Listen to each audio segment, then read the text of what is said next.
In your cover story tonight, the price of parking now forcing mom and pop shops in Roswell to stand up to city council leaders. In the city's downtown area, parking has been mostly free for many years, but Atlanta News First's Adam Murphy found that new plans to start charging shoppers and diners have some business owners up in arms.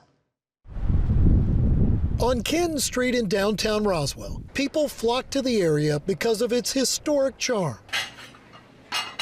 The restaurants and shops are plentiful, but parking around here is not. Limited parking may be the only drawback, and no one seems to be in love with the idea of the city implementing paid parking. When I go to dinner here or elsewhere, I don't want to pay for parking even though I can afford it. David Bailey voiced his opposition to paid parking at this week's city council meeting. He owns a wedding venue in town, and before he could get a word in edgewise, he was escorted out. Thank you. Other business owners and residents also spoke out against the idea of paid parking at the meeting. My thought would be, if we want to be in the business of parking, your revenue generation comes from bringing more people to downtown, they spend more money, and we pay more taxes. Perhaps the most bizarre moment of the meeting happened when Councilmember Alan Sells wrote and recited a poem on the matter. 'Twas the first year on council for two noisome new members who came from the east only just last December. It was really awkward.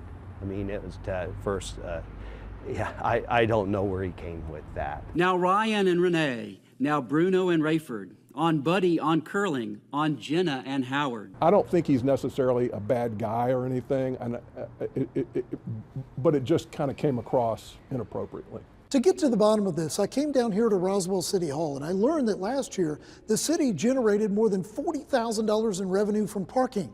This year, they proposed to bring in more than $2 million. I checked with Councilmember Alan Sells and asked him if they plan to charge for parking around the clock citywide in order to meet that number in the budget.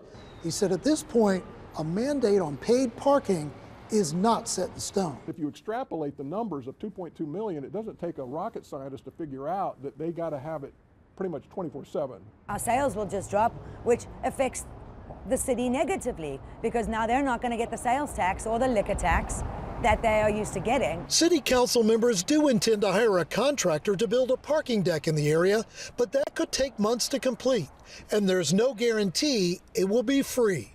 In Roswell, Adam Murphy, Atlanta News First. Now at 7.